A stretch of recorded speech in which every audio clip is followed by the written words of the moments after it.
Hello, my name's Tyler King and this is my sister Kelsey. Today we're taking a ferry trip from Fort Gaines in Dauphin Island across the mouth of the Mobile Bay and Fort Morgan. While the trip is only about 3 miles, it will cover over 100 years of history. We'll learn a little about Fort Morgan and we'll talk about the Battle of Mobile Bay. The ferry's almost here. Are you ready to go, Kelsey? Let's go.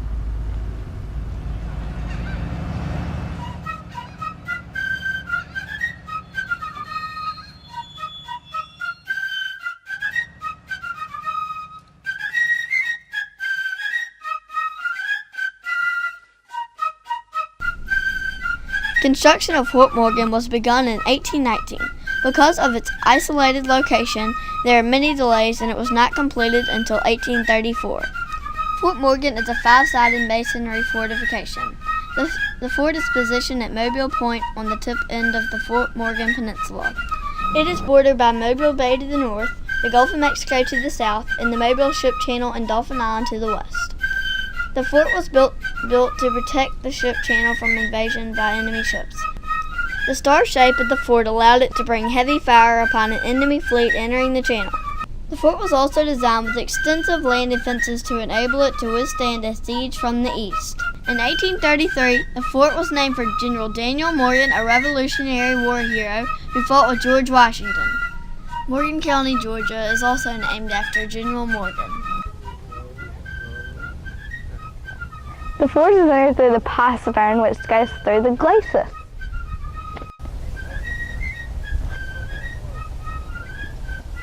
The glacis is a hill of soil outside the fort which protects the walls of the fort from direct cannon fire. From the glacis, you can see the moat, the counterscarp, which is the inner wall of the moat, and the scarp, which is the outer wall of the fort.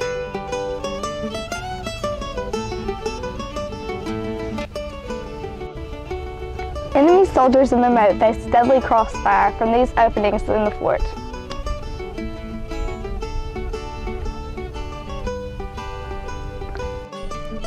This is an example of the type of cannon that would be fired into the moat. These cannons would fire grape shot, making the gun something like a giant shotgun. You enter the fort through the postern which goes through the glacis.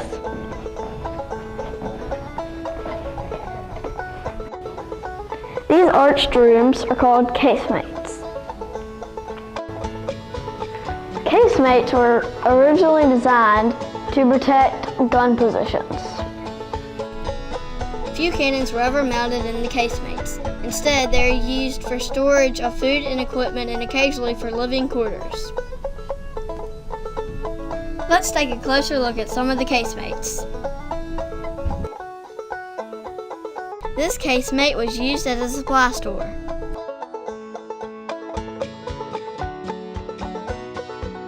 This casemate was used to store military ordnance such as cannonballs and guns. This is the Ordnance Department. This is one of 15 rooms that the Army will close in 1842. The Ordnance Department is where all the cannons are brought to be worked on. All the equipment for the guns are stored, and also you'll have shot. Since the Ordnance Department has the most to do around at the fort, they'll be allocated the most rooms for their equipment and storage.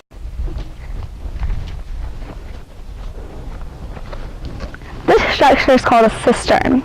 It was used to store all the rainwater. The rainwater was the only source of fresh water in the fort. These are other cisterns still visible outside the walls of the fort. The fort is still a fun place to spend the day and explore with friends and family.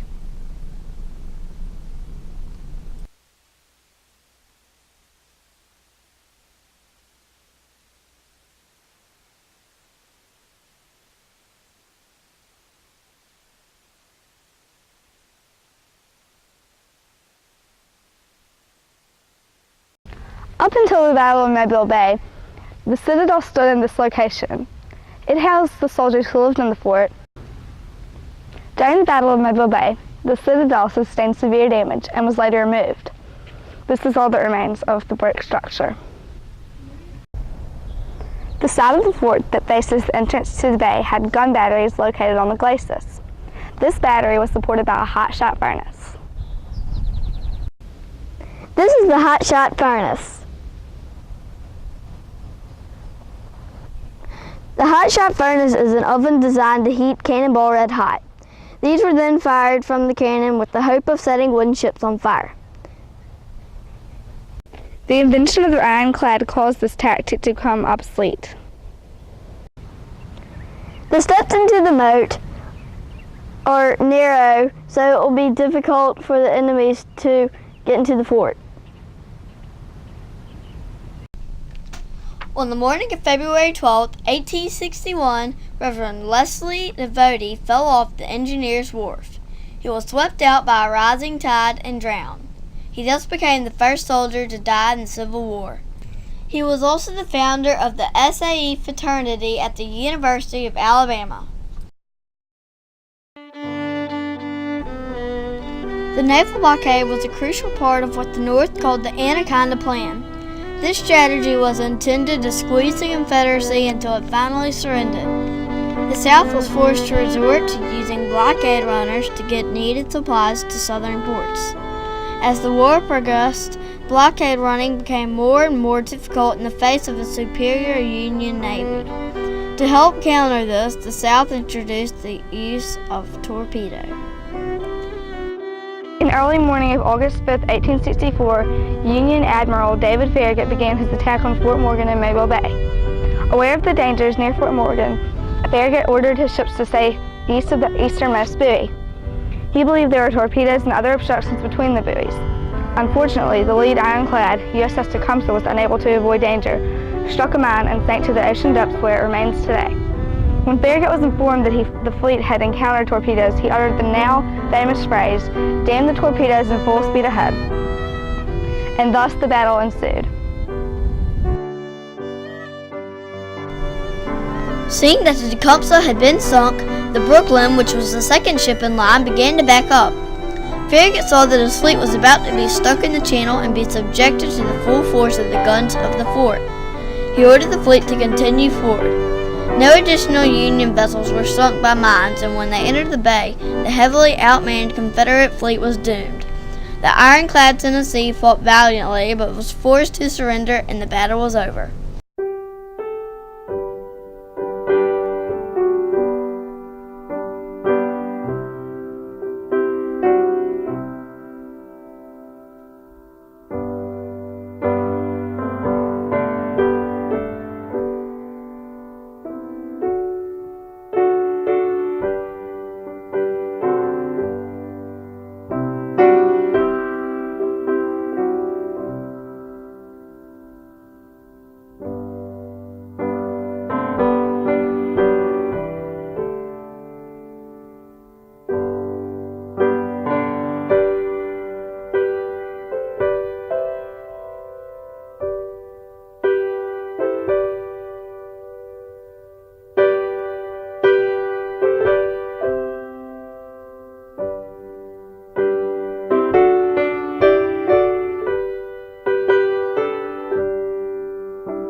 I hope you enjoyed our brief tour through Fort Morgan. Of course, there's a whole lot more to learn. You can do that by coming in person.